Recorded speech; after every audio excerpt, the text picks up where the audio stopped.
ఐఐటీలో IIITలో BTech చేయాలనేది మీ డ్రీమా? అయితే ఇది ఇండియాలో ఒకే ఒక యూనివర్సిటీ వల్ల సాధ్యం. అదే జేకే లక్ష్మీపతి యూనివర్సిటీ. ఇప్పుడే సంప్రదించండి.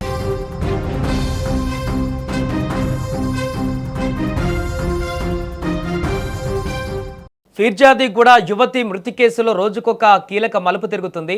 ఇప్పటికే కొన్ని సీసీ ఫుటేజీలు కూడా మనం చూడడం జరిగింది. ఇప్పుడు తాజాగా మరొక సీసీ ఫుటేజ్ దృశ్యాలు షాకింగ్కి గురి చేస్తున్నాయి. అర్ధరాత్రి నగ్నంగా అసలు తేజస్విని ఎందుకు పరిగెత్తింది, అక్కడ పరిగెత్తినటువంటి సమయంలో కొన్ని నిమిషాల పాటు సీసీ కెమెరాలో కనిపించకుండా టెంపుల్ వెనకకు వెళ్ళినట్టుగా కనిపిస్తున్నటువంటి దృశ్యాల్లో అసలు ఆ కొన్ని నిమిషాలు ఆ టెంపుల్ వెనక ఏం చేసింది, తేజస్విని కంటే ముందే ఒక యువకుడు కూడా అక్కడ పరిగెడుతున్నటువంటి దృశ్యాలు సీసీ కెమెరాలో చాలా స్పష్టంగా మనకు కనిపిస్తున్నటువంటి సందర్భంగా ఉంది. మరి ఆ యువకుడు ఎవరు, అతన్ని పోలీసులు ప్రశ్నించారా? ఇప్పటికే అతను ఏం చెప్పాడు? నగ్నంగా ఉన్నటువంటి తనను చూసి భయంతో పరుగులు పెట్టాడా అక్కడ, లేకుంటే ఆ సమయంలో ఎందుకున్నాడు? ఇవన్నీ కూడా ఇప్పుడు కొత్త సీసీ ఫుటేజ్లో మనకు వస్తున్నటువంటి దృశ్యాల్లో కనిపిస్తున్నటువంటి సందర్భం. ముఖ్యంగా ఇప్పుడు తాజాగా వచ్చినటువంటి ఈ యొక్క సీసీ ఫుటేజ్ని కనుక మనం పరిశీలిస్తే అక్కడ చూడొచ్చు, మొదట ఆ అబ్బాయి పరిగెత్తుకుంటూ వెళ్ళిపోయిన తర్వాత వెనక ఆమె నగ్నంగా తేజస్విని వస్తున్న సందర్భంలో భయపడి ముందు ఒక అబ్బాయి పారిపోయాడు. ఆ తర్వాత తను నేరుగా ఆ తేజస్విని ఈ టెంపుల్లోకి రావడం జరిగింది. సో కంప్లీట్గా ఈ టెంపుల్లోకి వచ్చిన తర్వాత అక్కడ గేట్ తీసేటువంటి ప్రయత్నం చేసింది, టెంపుల్ గేట్ని. కానీ అక్కడ గేట్ ఓపెన్ కాకపోవడంతో మరలా టెంపుల్ వైపుకి వెనక సైడు పరిగెత్తుకుంటూ వెళ్ళిపోయినటువంటి దృశ్యాలు ఇక్కడ సీసీ ఫుటేజ్లో మనకు కనిపిస్తున్నాయి. అయితే అక్కడికి వెనక్కి వెళ్ళిన తర్వాత, టెంపుల్ వెనక్కి వెళ్ళిపోయిన తర్వాత మరలి ఇక్కడ ముందున్నటువంటి సీసీ ఫుటేజ్లోకి రావడానికి ఎగ్జాక్ట్గా ఒక 2 నుంచి 3 నిమిషాల సమయం పట్టింది. ఆ 2-3 నిమిషాల సమయంలో తేజస్విని ఆ టెంపుల్ వెనక ఏం చేసింది? అప్పుడే ఆ విగ్రహాన్ని, అక్కడ ఉన్నటువంటి అమ్మవారి విగ్రహాన్ని దొంగిలించిందా, అప్పుడే తీసుకువెళ్ళిందా, లేకుంటే ఆ 2-3 నిమిషాల పాటు అక్కడ ఏం చేసింది అనేటువంటి అనుమానాలు కూడా ఇప్పుడు వ్యక్తమవుతున్నటువంటి పరిస్థితి నెలకొంది. ఏదేమైనా ఫిర్యాదిగూడలో చోటు చేసుకున్నటువంటి ఘటన అనేక అనుమానాలనే కాదు, అక్కడ స్థానికులను కూడా భయభ్రాంతులకు గురి చేస్తున్న పరిస్థితి.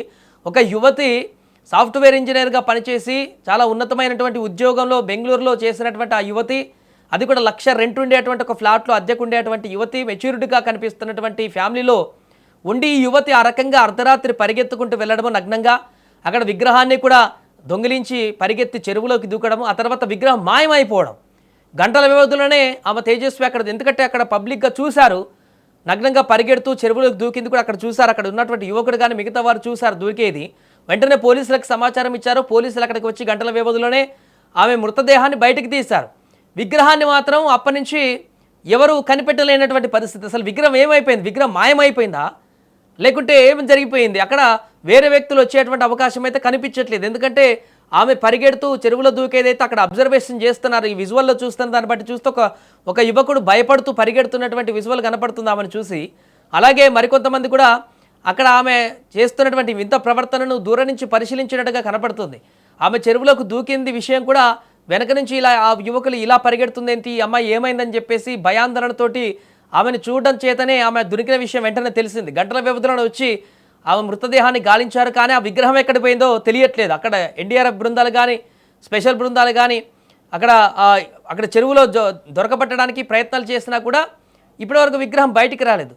ఇది ఒక మాయలా కనిపిస్తుంది. అసలు ఏమైపోయింది విగ్రహం అనేటువంటి ఒక ఆందోళన కూడా ఇప్పుడు వ్యక్తమవుతుంది. ఈ మిస్టరీలన్నిటికీ కూడా సమాధానం బయటికి ఎప్పుడు వస్తుంది అనేది కూడా స్థానికులు ఆందోళన చెందుతున్నారు. అసలు రాత్రుల్లో ఏం జరుగుతుంది, ఎలాంటి కార్యక్రమాలు జరుగుతున్నాయి ఇక్కడ అనేటువంటి భయం కూడా కలుగుతుంది. కాబట్టి ఇప్పుడు తాజాగా ఈ ఘటనకు సంబంధించినటువంటి చర్చ అక్కడ ఉన్నటువంటి ఏరియాలో అయితే మరింత ఉద్రిక్తతకు దారితీస్తుంది, వారి ఆందోళనకైతే దారితీస్తుంది స్థానికులకి. ఎందుకంటే మిస్టరీని తొందరగా సాల్వ్ చేస్తే వారు ప్రశాంతంగా బ్రతకడానికి అవకాశం ఉంటుందనేటువంటి విషయాన్ని చెప్తున్నారు చాలామంది భయాందోళనతోటి.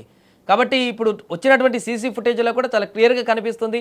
గుడి వెనుకకు వెళ్ళినటువంటి ఆ తేజస్విని, నగ్నంగా వెళ్ళినటువంటి తేజస్విని 2-3 నిమిషాల వరకు మళ్ళీ ముందుకు రాలేదు. ఆ 2-3 నిమిషాల్లో ఆ టెంపుల్ వెనక ఏం చేసింది, అటువైపు కూడా ఇంకేమైనా కెమెరాలు ఉన్నాయా, బ్యాక్ సైడ్ నుంచి కెమెరాలు ఉంటే ఆ విజువల్స్ కూడా బయటికి తీసుకువస్తే అక్కడ విగ్రహం మాత్రం దొంగిలించిందా, లేకుంటే ఆ 2-3 నిమిషాల పాటు ఏమైనా పూజలు చేసిందా, అక్కడ ఏం జరిగింది అనేది కూడా తెలియాల్సి ఉంది. ఏదేమైనా రోజుకొక మలుపు తిరుగుతున్నటువంటి తేజస్విని కేసులో ఇప్పుడు బయటపడ్డటువంటి ఈ సీసీ ఫుటేజ్ అనేది సరికొత్త అనుమానాలకు దారితీసింది.